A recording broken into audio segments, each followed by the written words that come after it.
Des millions d'entrepreneurs se ruent sur l'intelligence artificielle. Chaque semaine, une nouvelle vidéo promet de gagner plus d'argent grâce à l'IA. Chaque jour, de nouveaux outils sortent et pourtant, il y a un problème. Une étude du MIT a révélé que seulement une petite partie des projets d'IA déployés en entreprise génèrent un véritable impact financier. La majorité n'apporte pratiquement aucun résultat mesurable. Alors pourquoi? Pourquoi une technologie aussi puissante échoue-t-elle entre les mains de tant d'entrepreneurs? La réponse pourrait bien vous surprendre. Parce que le problème n'est pas que les entrepreneurs utilisent trop l'IA. Le problème est qu'ils utilisent l'IA de la mauvaise façon. Et dans cette vidéo, je vais vous montrer l'erreur que 90% des entrepreneurs commettent avec l'IA. Pourquoi elle leur coûte du temps, de l'argent et des opportunités. Et surtout, comment l'éviter. Quand l'IA est devenue populaire, beaucoup de personnes ont pensé qu'elle allait résoudre tous leurs problèmes. Plus de productivité, plus de clients, plus de revenus, plus de temps libre. Mais la réalité est plus compliquée. Une étude relayée par Harvard a observé quelque chose d'intéressant. La productivité augmente lorsque les personnes utilisent quelques outils IA bien choisis. Mais lorsqu'elles commencent à accumuler les outils, la productivité peut diminuer. Certaines personnes deviennent même moins performantes. Pourquoi? Parce qu'elles passent plus de temps à gérer les outils qu'à résoudre les vrais problèmes. Et c'est là que se trouve le piège. L'IA n'est pas magique. Elle n'efface pas les erreurs stratégiques. Elle ne remplace pas la réflexion.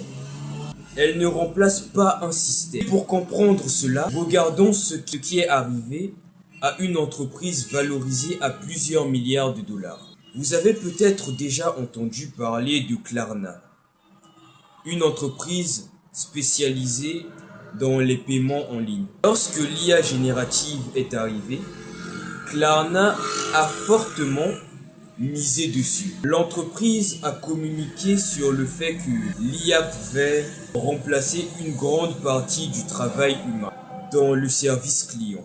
Sur le papier, cela semblait être révolutionnaire. Vraiment révolutionnaire. Moins de coûts, plus d'efficacité, plus de rapidité. Mais avec le temps, un problème est apparu.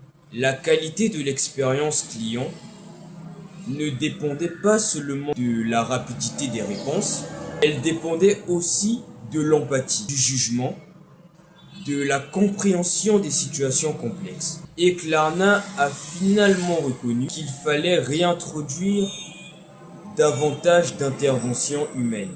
Pourquoi? Parce que l'IA n'était pas une solution miracle. Elle était simplement l'outil, et c'est précisément l'erreur que font beaucoup d'entrepreneurs. Ils confondent outils et solutions. Après avoir observé des entrepreneurs, des entreprises et même mes propres erreurs, j'en suis arrivé à une conclusion. 90% des entrepreneurs utilisent l'IA pour faire plus vite ce qu'ils faisaient déjà mal. Je vais répéter. 90% des entrepreneurs utilisent l'IA pour faire plus vite ce qu'ils faisaient déjà mal. Et c'est pour cette raison qu'ils n'obtiennent pas les résultats qu'ils espéraient. L'IA ne corrige pas automatiquement les problèmes. Elle les amplifie. Et il existe plusieurs signes qui montrent que vous êtes peut-être tombé dans le piège. Signe numéro 1. Vous utilisez l'IA parce que c'est la mode. Tout le monde parle d'IA, alors vous avez l'impression de devoir l'utiliser. Mais vous ne savez pas réellement pourquoi. Vous adoptez l'outil avant d'identifier même le problème. Et c'est exactement l'inverse qu'il faudrait faire. Signe numéro 2, vous automatisez le chaos. Vous avez bien entendu le chaos. Imaginez un restaurant mal organisé, les commandes se perdent, les employés ne savent pas quoi faire, les procédures sont floues.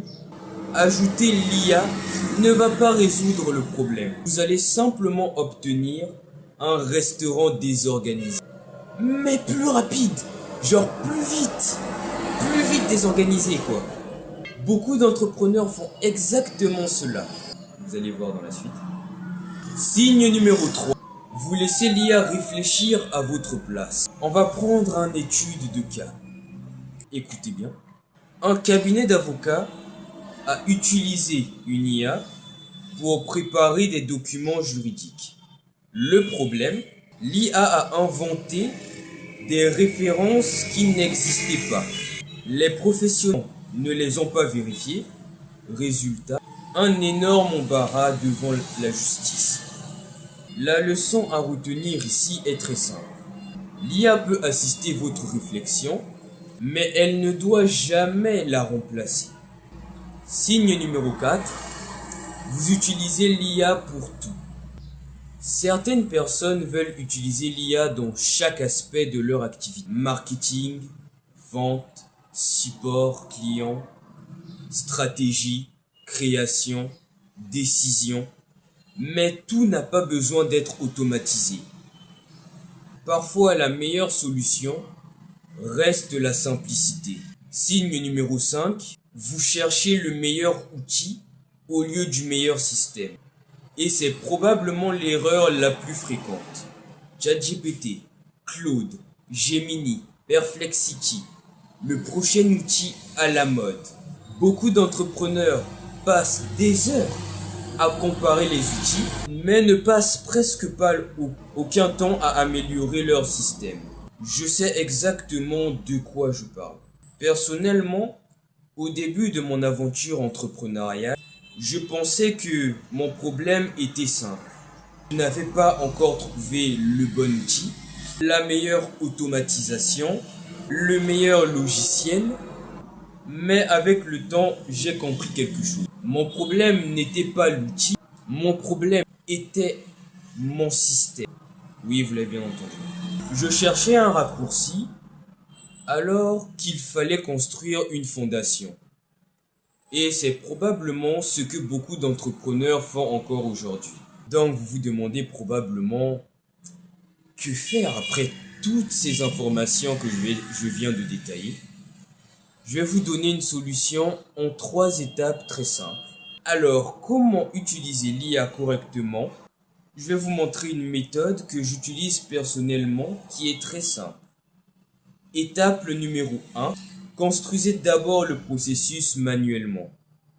Comprenez comment trouver des clients, comment vendre, comment délivrer votre service, comment résoudre les problèmes de façon manuelle. Genre, tester carrément l'idée de façon manuelle. Ensuite, l'étape numéro 2. Optimiser le système. Supprimer les tâches inutiles.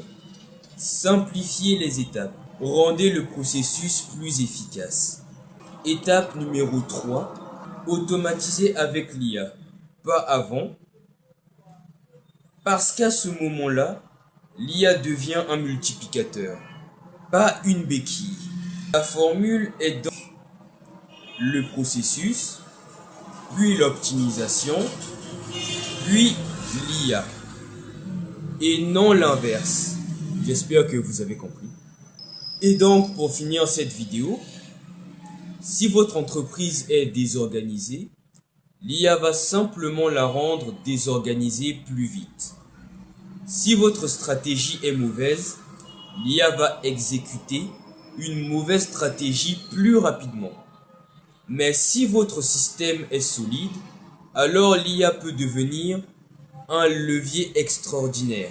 Et c'est la leçon que je veux que vous reteniez aujourd'hui.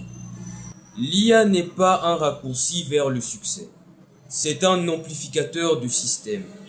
Si cette vidéo vous a apporté de la valeur, abonnez-vous maintenant parce que sur cette chaîne YouTube, nous parlerons d'entrepreneuriat, de business et d'intelligence artificielle de manière concrète, sans promesses irréalistes.